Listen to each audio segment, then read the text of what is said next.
He gave them his wealth to see what they valued. But it was what his maid spent it on that shattered his heart and changed his life forever. A billionaire, tired of gold diggers and masks, gives 3 women in his life a limitless credit card: his girlfriend, his assistant, and his maid. What they choose to do with it reveals more than he ever expected: ambition, vanity, and one act of quiet compassion that would lead him not just to love, but to a home he never knew he needed. Hello family, welcome to True Life Stories. Please subscribe and leave a like for us, it means the world to us. Also share this video to your friends and loved ones and turn on post notifications so you don't miss future videos from us. Thank you as you do so. Sit back and relax as we dive into the story.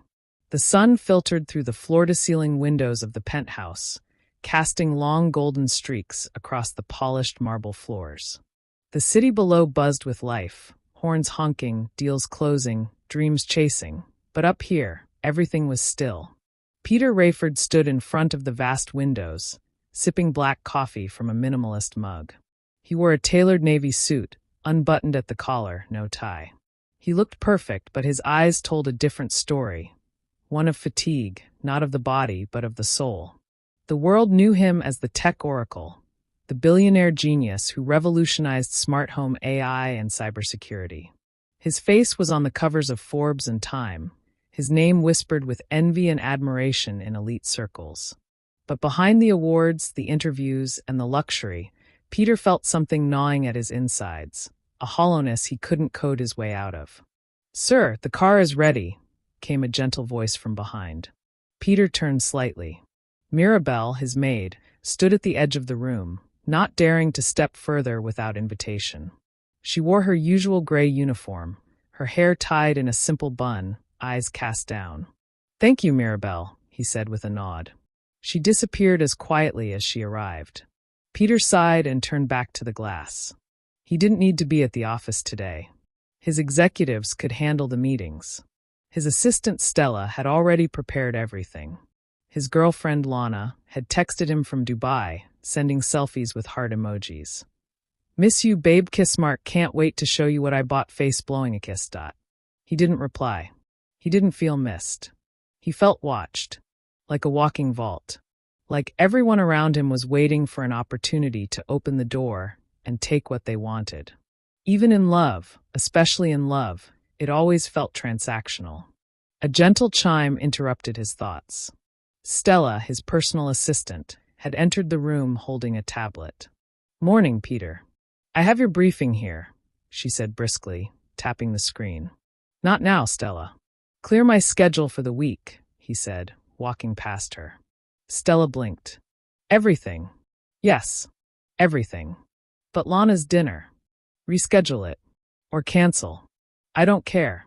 She looked at him with confusion, but nodded. "Of course." Peter walked into the study, shutting the door softly behind him. The study was the only room that felt personal. Shelves filled with books on philosophy, psychology, and a few worn novels from his childhood. On the desk sat an old photo of his parents, long gone. He picked it up and stared at it. His mother's voice rang in his head.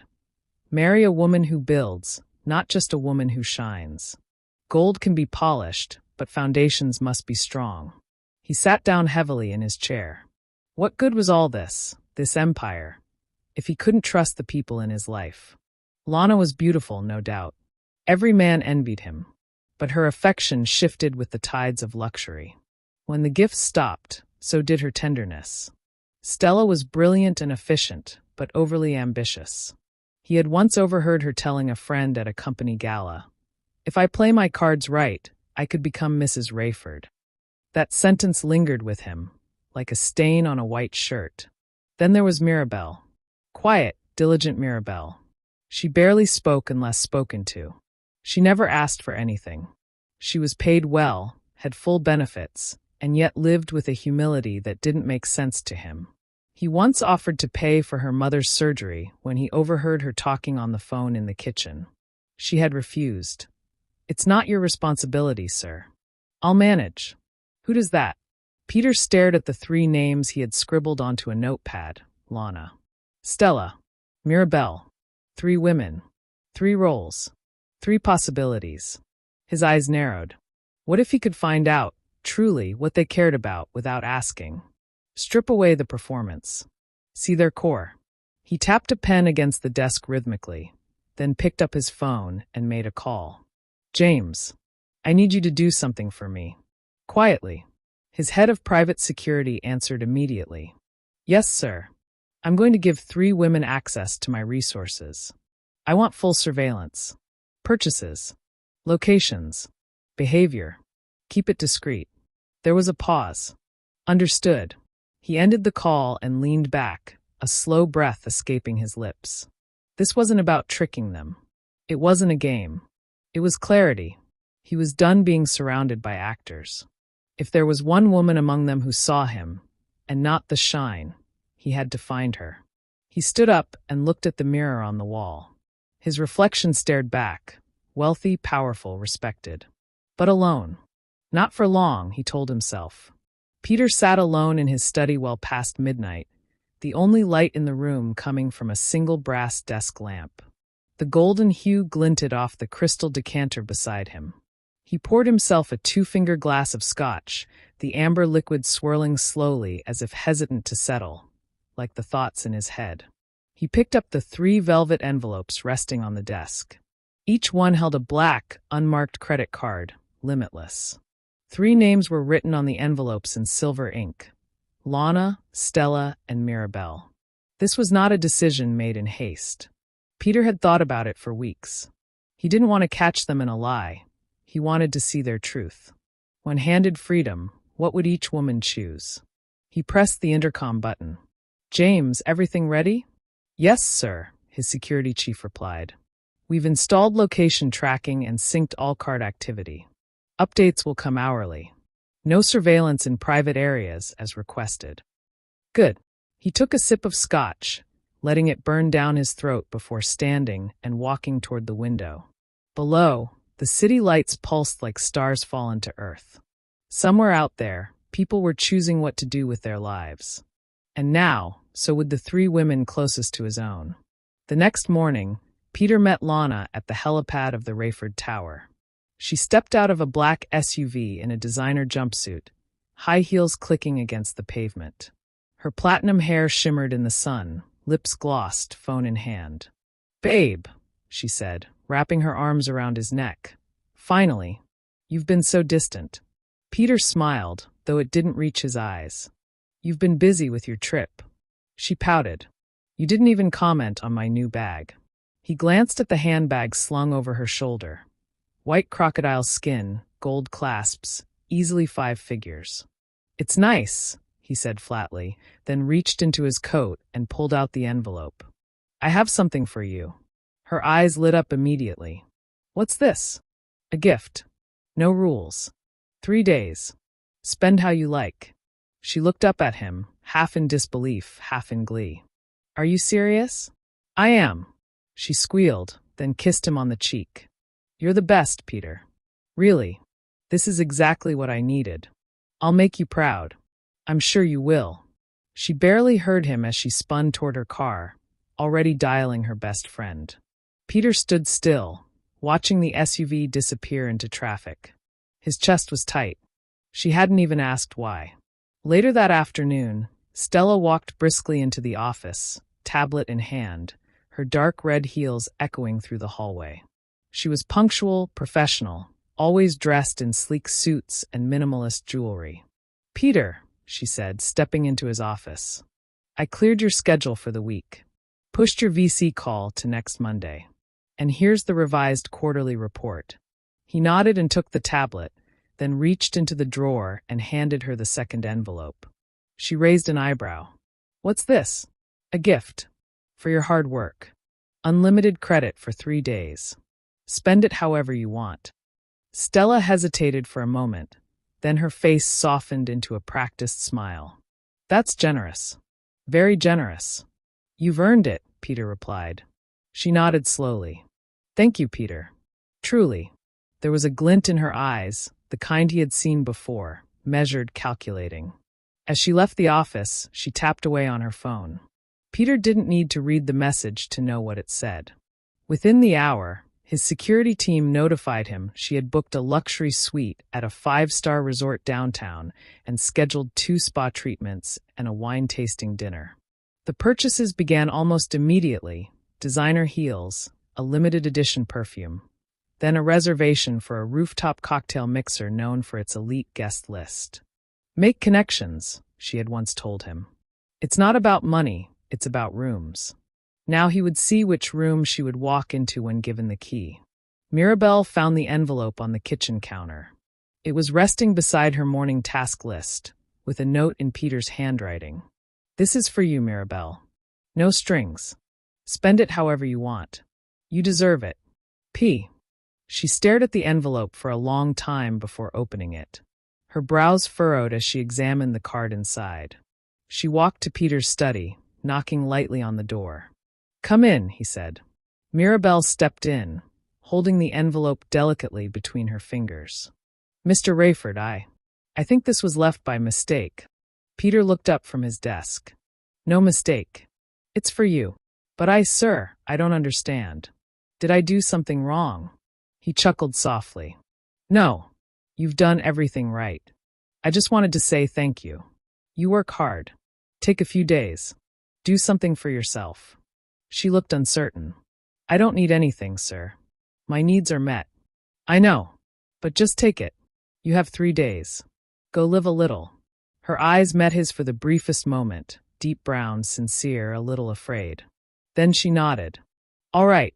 Thank you." She turned and walked away quietly, envelope still unopened. Peter sat back, watching the door after she closed it. Something in her hesitation struck him.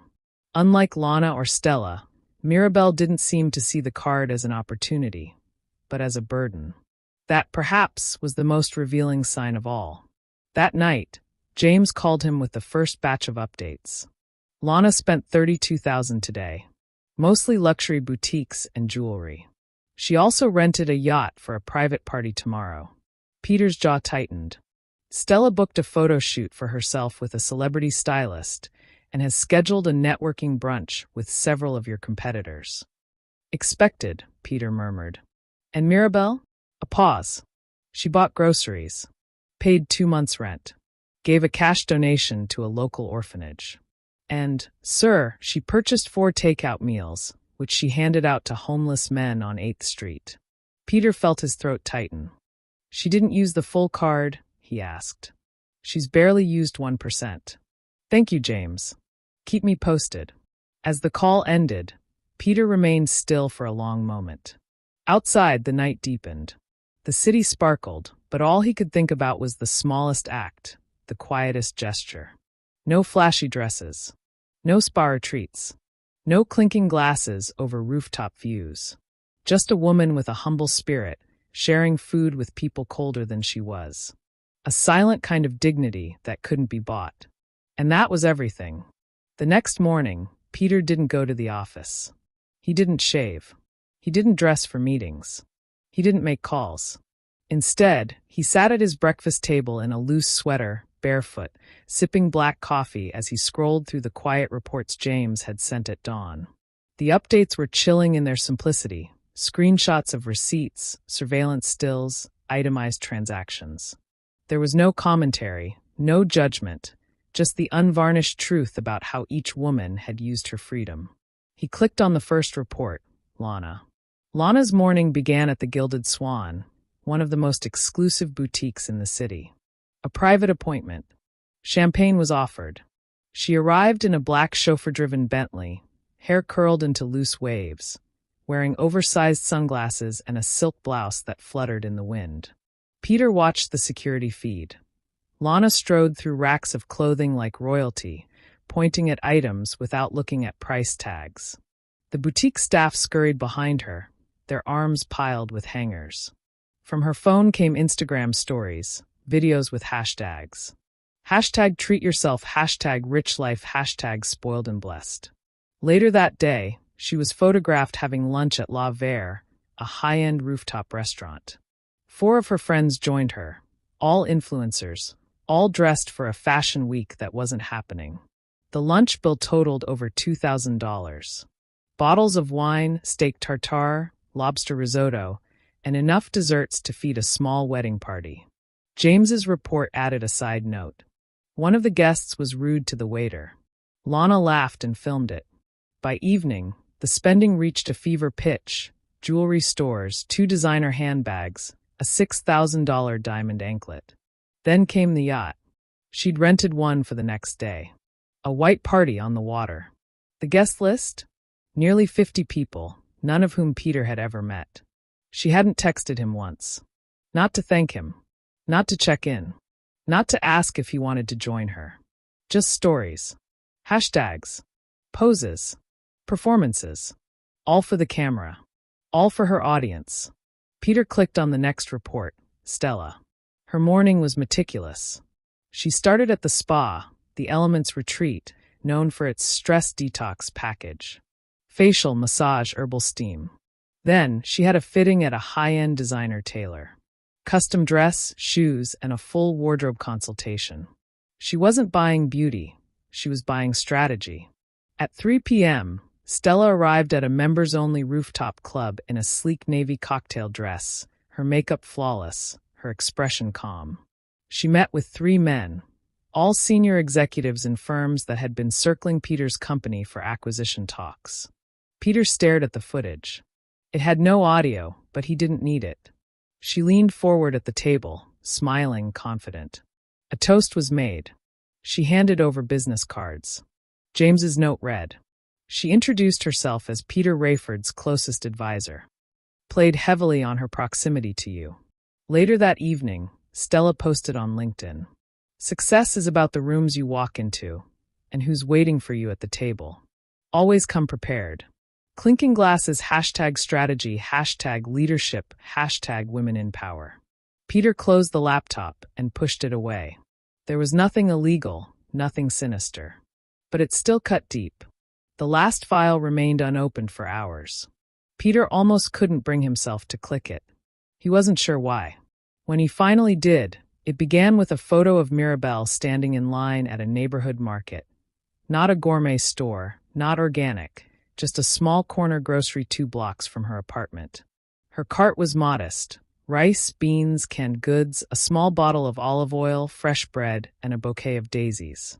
She also picked up a pack of diapers and 2 boxes of baby formula. The receipt totaled $87. Peter leaned in.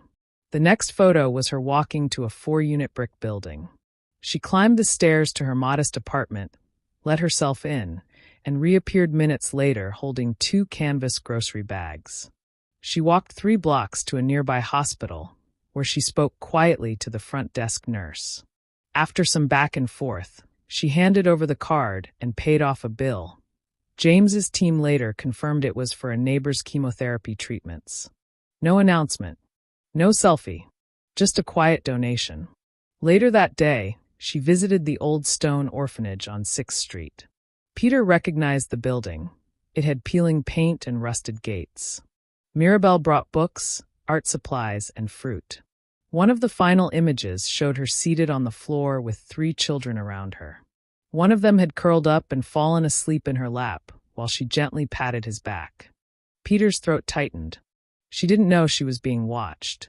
She wasn't playing a role. She wasn't performing. She was just being herself.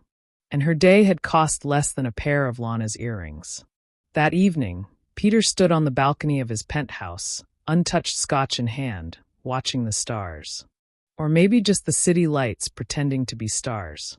He thought of the contrast, the noise of Lana's yacht party echoing across the water, the flashbulbs, the ego. He thought of Stella, sharp, strategic, always in control, always climbing, even if it meant stepping on him to do it.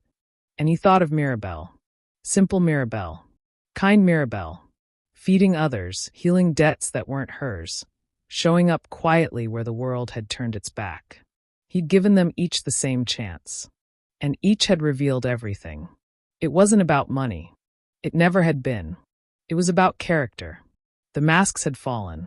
Now came the hard part, facing what lay beneath them. The dining room was set for 6, but only 4 places had been filled. The crystal chandelier hung above the long walnut table, casting a soft golden light on the glistening silverware and pristine white plates rimmed in gold. The air smelled faintly of sandalwood and aged wine. Peter sat at the head of the table, wearing a charcoal gray suit without a tie, his shirt unbuttoned at the collar. He looked calm, but the storm inside him was loud. Across from him sat Lana, in a fitted red dress that shimmered as she moved. Her makeup was immaculate, hair sleek, eyes bored. To her left, Stella, in a black pantsuit with sharp lines and a silver brooch that glinted under the light. She sat straight-backed, poised, calculating. To Peter's right, Mirabelle, in a soft cream blouse and a long floral skirt. She looked like she didn't belong there, and she knew it. Her hands rested awkwardly in her lap, and she had barely touched the water in front of her. A fifth chair sat empty. Peter hadn't invited anyone else. The room was quiet, too quiet, until Lana let out a sigh. "So," she said, twirling her wineglass between her fingers. "What's the occasion? You said this was important." "Yes," Peter replied, his voice low and even. "It is." Mirabelle glanced at him briefly, then looked down again. Stella leaned in slightly. "Are we celebrating something?" "In a way," Peter said, folding his hands on the table. "We're celebrating honesty." Lana smirked. "Sounds serious." Peter met her gaze. "It is." He paused for a moment, taking in each of their faces, the disinterest, the anticipation, the anxiety. Then he spoke. "3 days ago, I gave each of you a card. No rules. No limits. I told you it was a gift. And in a way, it was. But it was also a test." The room went still. Lana's smile faded. Stella tilted her head. Mirabelle stopped breathing. Peter continued. "I needed to know the truth. Not from what you tell me. From what you do when you think no one's watching." "What the hell does that mean?" Lana asked, her tone turning sharp. "It means," he said slowly, "I watched. I listened. I learned." Mirabelle shifted in her seat, clearly uncomfortable. Stella's eyes narrowed slightly. "You tracked us?" "No," Peter replied calmly. "I observed you. I observed your choices. And now, I want to share what I learned." Lana scoffed. "Oh, please, Peter. You gave me a card and told me to enjoy myself. Don't pretend this was some deep psychological experiment." Peter looked at her for a long, hard moment.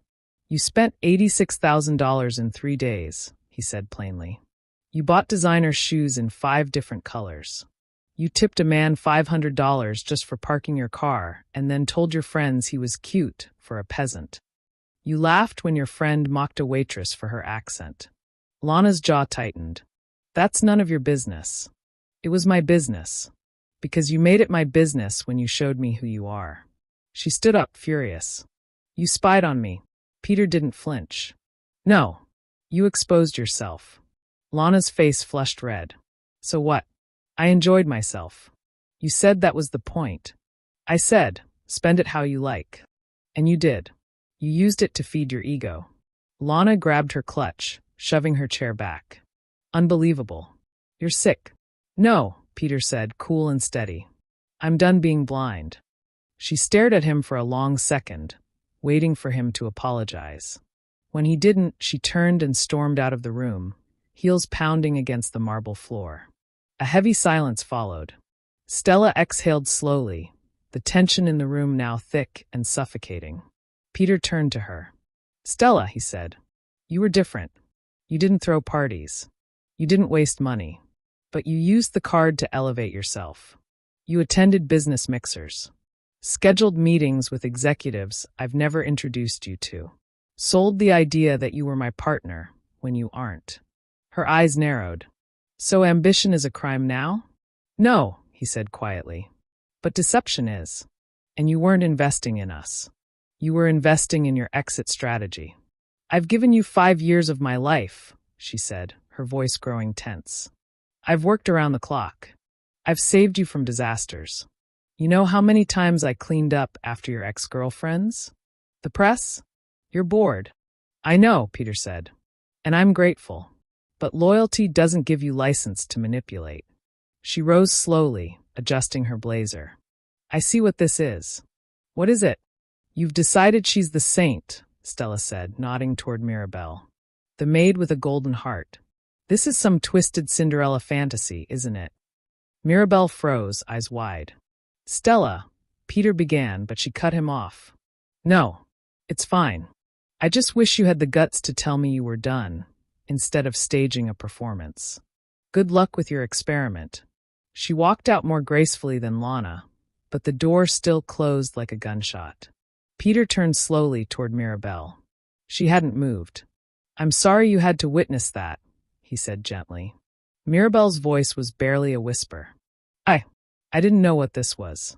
I thought maybe I was being let go. Peter blinked. Why would you think that? Because, she hesitated. You've never invited me to this part of your world. And suddenly there was money. A dinner. I thought maybe it was a goodbye. He shook his head. It was a beginning. She looked up at him, eyes uncertain. I saw what you did with the card, he said. The food. The hospital. The kids. You didn't know I was watching. You didn't want recognition. You just gave. Mirabelle looked down, embarrassed. I didn't think it was my money. It felt wrong to use it for myself. And that's what makes you different, he said softly. You don't take. You give. Not to impress. Not to climb. Just because it's who you are. She swallowed, her voice barely audible. I'm just trying to be decent. Peter leaned forward. The world doesn't need more decent people, Mirabelle. It needs more you. For a long moment, neither of them spoke.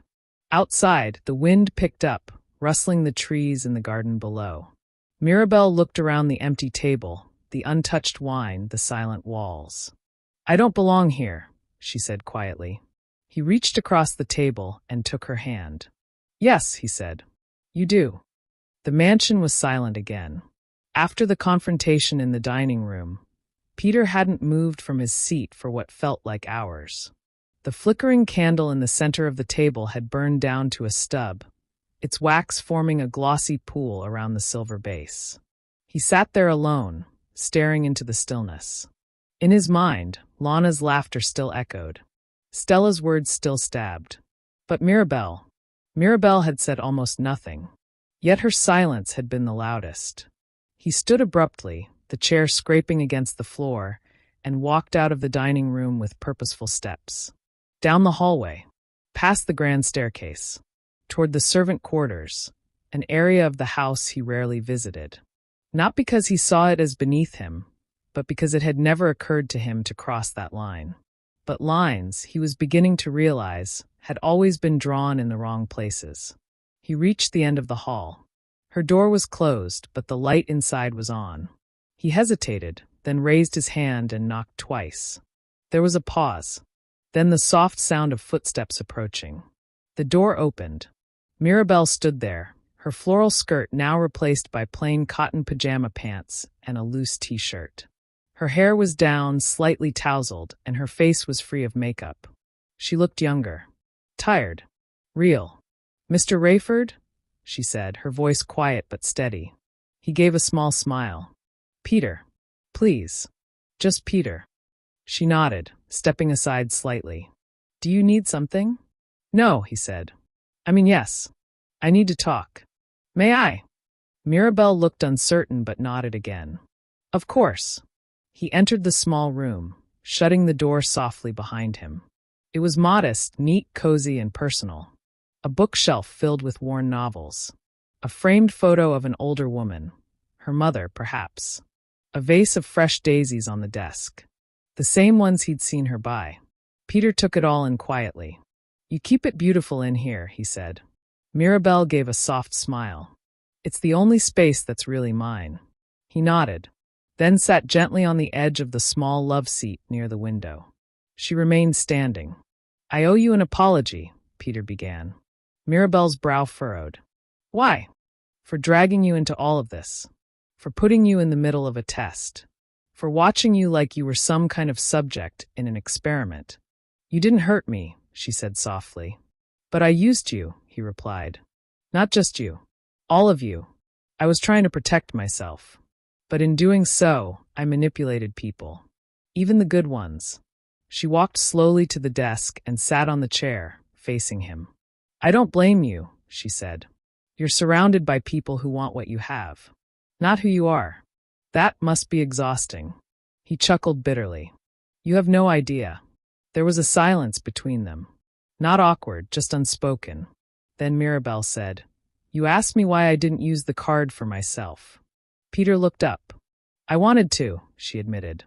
I thought about getting my first real dress. I've never owned anything designer. I imagined walking into a store and picking out something beautiful just because I could. He watched her quietly. But then I passed the grocery store and remembered my neighbor's daughter.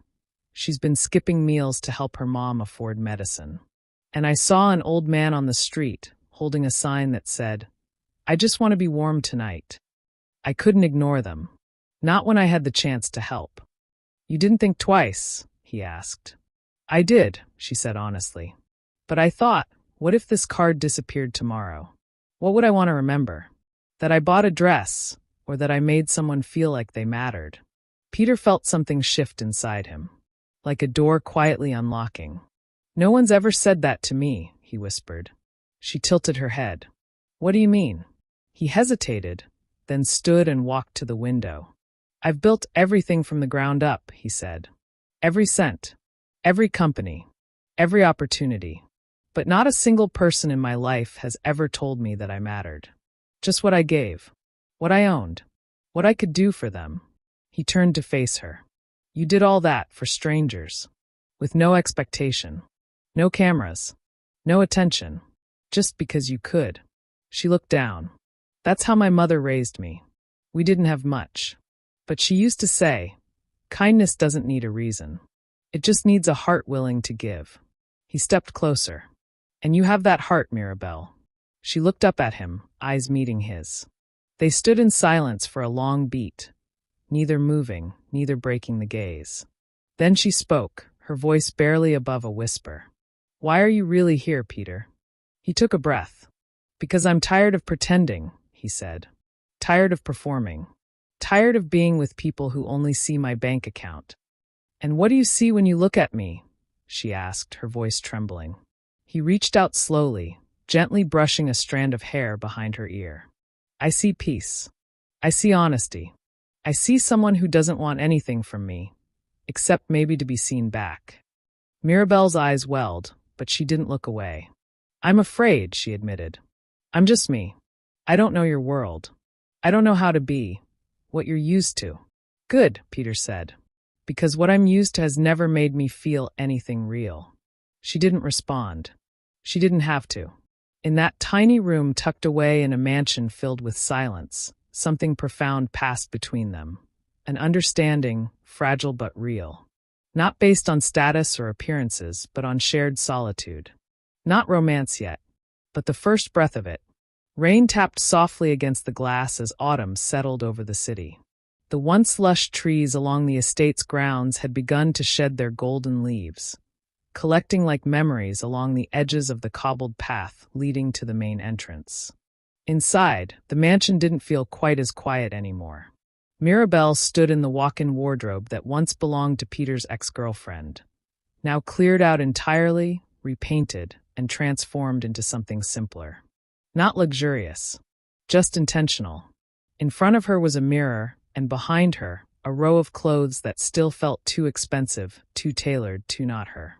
But each piece had been selected with her, not for her. Peter had insisted. Not to impress anyone, he had said, but to reflect the woman you're becoming. That you already are. She adjusted the lapel of the navy blue blazer. A far cry from the cotton uniforms she used to wear. It fit perfectly, modest, elegant, powerful. She wasn't sure if she liked it, or if she was just terrified that she did. Downstairs, Peter stood at the kitchen island, slicing limes with a focus he hadn't shown in weeks. The house staff had been reduced by half, per his request. Not fired, just shifted, given new roles, more humane hours. Some, like Mirabelle, had chosen to stay. Others had moved on. He had learned, painfully, that having too many people around you doesn't mean you're not alone. Peter, Mirabelle said softly as she entered the kitchen. Her voice still held that quiet note of uncertainty, like someone afraid to wake a sleeping giant. He looked up and for a moment didn't say anything.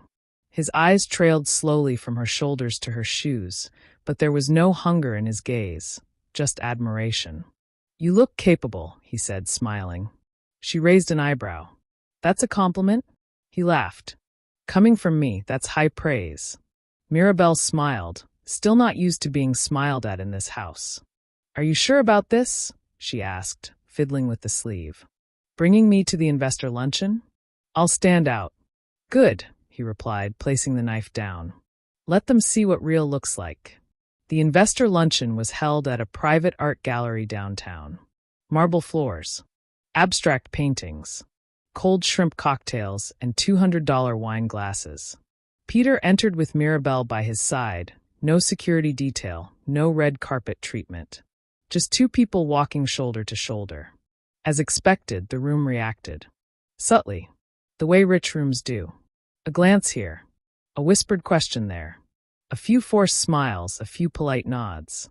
Stella was there too, speaking with a small group of VC managers. She locked eyes with Peter briefly. Her gaze flicked to Mirabelle. Then away. "Keep your head high," Peter murmured to Mirabelle. "You don't owe anyone here anything." Mirabelle nodded and followed his lead. She didn't speak much, only when asked. She didn't pretend to understand stock valuations or private equity structures, but when she did speak, about the literacy programs she'd been helping to fund, about the after-school meals she wanted to expand, people listened. It wasn't what she said. It was how she said it, with conviction, without agenda. That evening, in the car on the way home, Peter turned to her. "You were perfect." Mirabelle exhaled. "I was terrified. You didn't show it. I didn't belong there." He reached over and gently took her hand. "You belonged more than anyone." Over the next few weeks, their rhythm found itself. Every morning, Mirabelle met with an advisor Peter had hired, not to change her, but to equip her. Business literacy, accounting basics, leadership mentorship. She resisted at first, but he insisted. "You're already a leader," he said. "I'm just giving you better tools." She began spending her afternoons at a shelter she used to volunteer in, now anonymously funded by Peter's foundation. Only now, Mirabelle had decision-making power. She wasn't folding laundry anymore. She was managing budgets, hiring staff, organizing services. At night, they shared quiet dinners. No staff. No catering. Often just takeout or simple meals. Mirabelle prepared herself because she enjoyed it, not because it was her duty. Sometimes they sat in silence. Sometimes they debated ideas. Sometimes they laughed until Mirabelle had to clutch her stomach and Peter had tears in his eyes. The mansion changed. Not physically, but atmospherically. Rooms that had been cold and decorative began to feel lived in. The study now had a second reading chair. The kitchen had handwritten grocery lists on the fridge. The garden had a corner where Mirabelle was planting herbs, and Peter, though comically bad at gardening, always joined her on weekends. And one day, after a storm had rolled through the night before, Mirabelle found Peter standing under the dripping pergola, watching the dawn break. She stepped beside him, coffee in hand. "What are you thinking?" she asked. He looked at her. "I used to want to be remembered for building an empire," he said. "Now I just want to be remembered by the person I chose to build with." Mirabelle looked away shyly. "I'm not easy to build with," she said. "I get scared. I still doubt all of this." "Good," he said, smiling. "Doubt keeps us honest. Fear keeps us humble." She turned to him. "And what keeps us going?" Peter reached out and touched her cheek softly. "Love," he said. "But not the kind people sell on magazines. The kind you grow in small moments. The kind that shows up even when the world isn't looking." She leaned into his touch. And for the first time since they met, not as maid and billionaire, not as employee and employer, not even as two strangers in two worlds, they stood together as partners. Two people choosing one day at a time to build something real.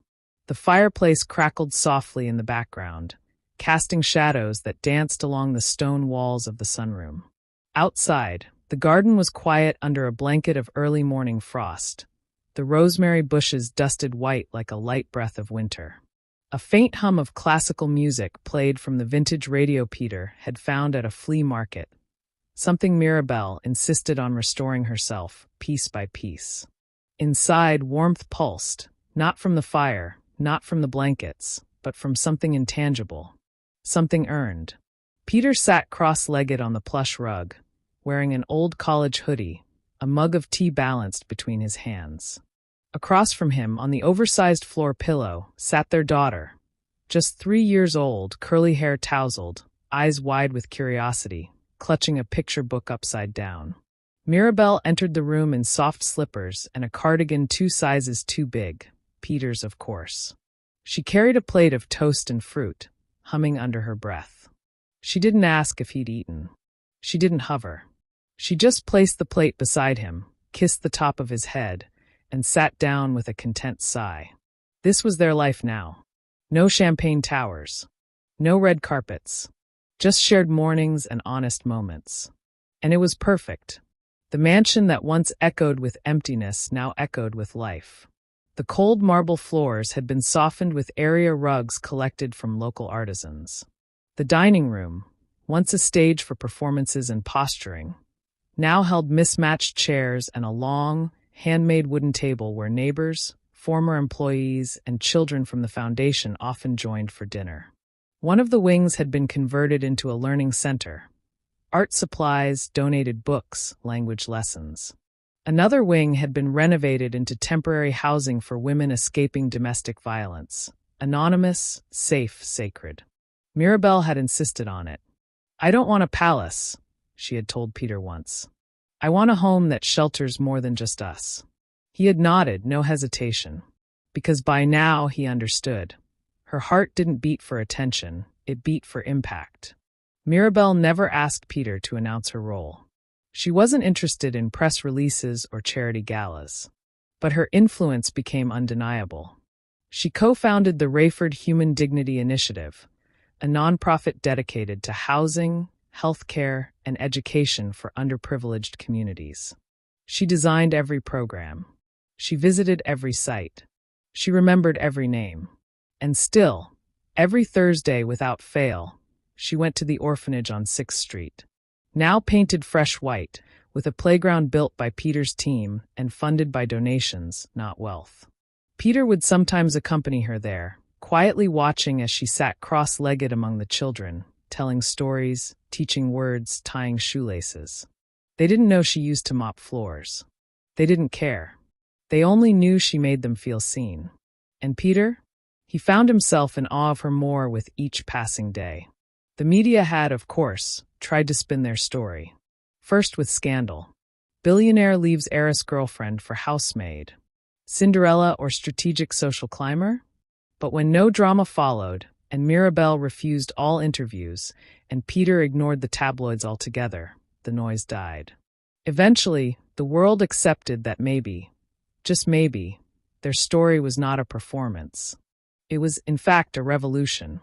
One evening, long after their daughter had gone to sleep, Peter and Mirabelle sat on the back porch wrapped in a shared blanket, sipping chamomile tea. The stars above were clear, and the garden lights glowed like little lanterns among the hedges. Crickets chirped. The wind was gentle. Peter watched Mirabelle as she stared into the sky, eyes calm, hands folded in her lap. "You still think about the past?" he asked. She smiled faintly. "Sometimes. I remember polishing this very porch, worrying if I missed a spot, worrying about you." He chuckled. "What did you think of me back then? I thought you were unreachable. Not just because you were rich, because you looked like someone who hadn't been held in a long time." His smile faded into something softer. "And now," she turned to him, "now I know that no one is unreachable. They just need someone who doesn't come with a price tag." He leaned in and kissed her forehead. "You gave me more than a home, Mirabelle. You gave me a place to belong." She took his hand, interlacing their fingers. "And you gave me something I never dared to ask for." "What's that?" "A life of purpose and love. I didn't think I was allowed to have both." He squeezed her hand. "You are. And if you forget, I'll remind you." Years passed. The world kept spinning. Business deals came and went. Investments grew. Foundations expanded. But one thing never changed. Every night before bed, Mirabelle tucked their daughter in with a story, not from a book, but from her heart. A story of a man with everything, who gave it all away to find what mattered. A story of a woman with nothing, who gave what little she had, and changed the world in the process. And when their daughter asked, "Mama, is that story true?" Mirabelle would smile, lean in close, and whisper, "Yes, baby. It's the truest story I've ever lived." And just outside the door, Peter would listen, with tears in his eyes, knowing that for the first time in his life, his empire wasn't measured in dollars or deals, but in the laughter echoing down the hallway, in the soil under Mirabelle's fingernails, in the stories being passed on. This was no longer a house made of stone. It was a home, built with patience, trust, and a kind of love that asked for nothing, and gave everything. We have come to the end of the story. I hope you enjoyed it. Leave a like and subscribe to my YouTube channel for more interesting stories.